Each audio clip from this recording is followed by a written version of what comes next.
Hello everybody and welcome back to my channel. It's me, Joe, and in today's video I'm going to show you the difference between how we use infinitives such as to do, to play, to take, and gerunds, doing, playing, taking. All right? Sometimes they can mean very similar things and they can be used the same way, but a lot of times they can't be, and that's very tricky. So this video is going to show you those differences. Also, if this is your first time visiting my channel, hello and welcome. My name's Joe. I teach English at a university in Canada. And if you're interested in improving your English, you should subscribe and hit that notification bell down below, okay?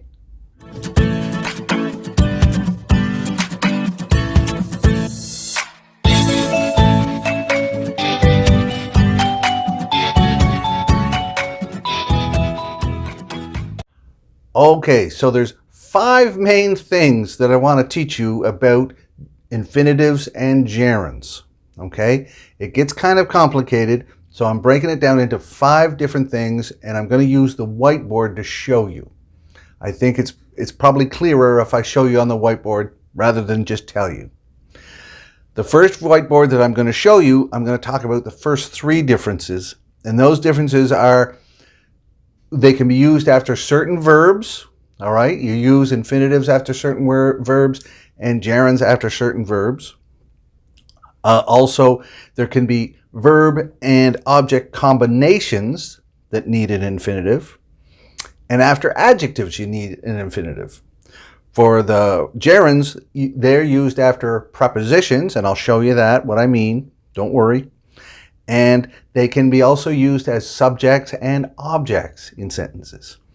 All right, so take a look at this whiteboard now. Okay, so here's the first whiteboard.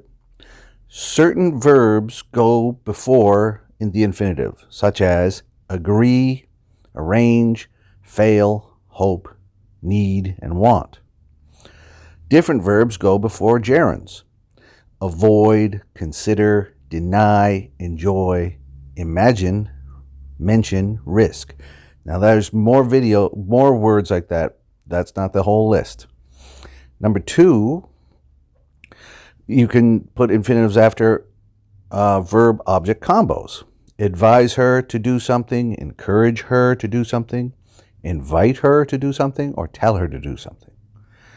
Gerunds come after prepositions because you're interested in doing that. You're afraid of doing that.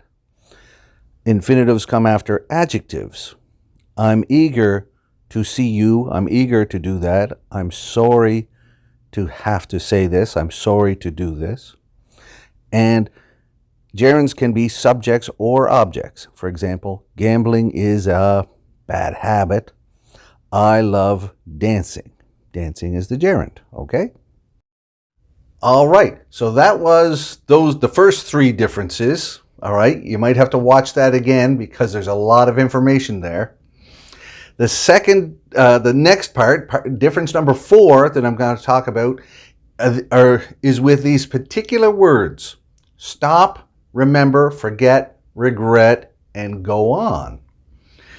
When you use an infinitive after those words, or if you use a gerund after those words, the meaning changes. And I'm going to explain that to you on this whiteboard. So this whiteboard is talking about the words stop, remember, forget, regret, and go on. So if you say stop to do something, that's different than saying stop doing something. So with the infinitive, we talk about the future. Remember to turn off the oven. Okay? In the gerund side, it's previous, it was before. I remember turning off the oven. Then over on the infinitive side, can we stop to buy some coffee? And then over on the gerund side, we must stop buying so much coffee. All right? So the infinitive with these words, first you remember, then you turn off. Okay? And on the gerund side, first you turn off, then you remember.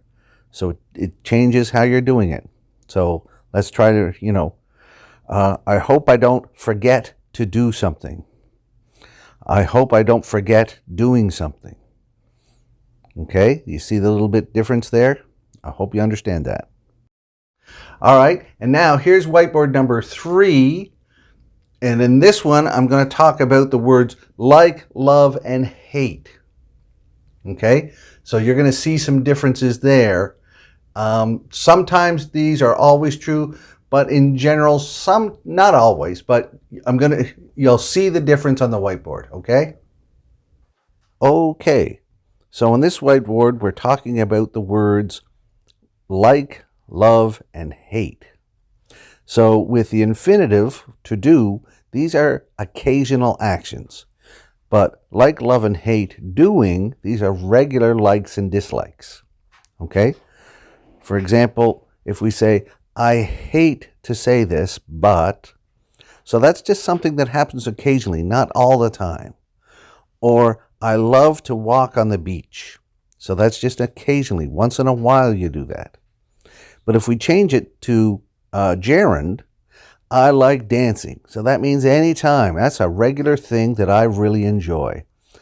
I hate going to work on Mondays. So that's a regular thing. And probably that's a regular thing for you as well. So, but in reality, if you say it either way, right? I hate going to work. I hate to go to work. Everybody understands what you mean. But if it's a serious test or a grammar test, this whiteboard talks about the real official difference. All right, so those were the 5 main differences. I hope you understood them. Now I'm going to give you a test. So check out, maybe you're getting sick of the whiteboard by now, but here's one last look at the whiteboard and see if you can answer these questions. Okay, so here are 6 questions, and I'll read them to you. You either got to put in a gerund in the blank or an infinitive in the blank. So I'll read the question, I'll give you a couple of seconds, and then I'm going to tell you the answers. Here we go. Question number 1. He needs that book for school. So it's either to read or reading. And the right answer is to read. To read goes with needs. Let's go on to number 2.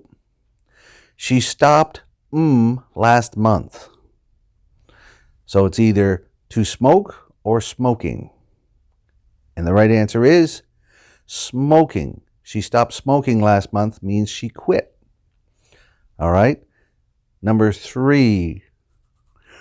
Remember the dog for a walk. And the answer for this one is to take. Remember to take the dog for a walk. If it was the other way, it would be, I remember taking. But this one is kind of a command, like a father telling a child, remember to take the dog for a walk. Number 4, my friend advised me this movie. So the right answer is to see. My friend advised me to see this movie. All right? So that's with a verb and a pronoun there right after it. You got the object in there. Number 5. I regret that tomorrow's picnic will be canceled. So this answer should be I regret to inform you. I regret to inform you. Okay? And here's our last one. She didn't mention a new job. It's either to get or getting. And the right answer is getting, because that goes with the verb mention. All right, I hope you got them all right. All right, I hope you got all the answers right. If you didn't, go back and watch the video again. It's certainly, it's a tricky grammar point, and watching this again could help you. All right, everybody. If you have any questions or comments, please write them down in the comments section.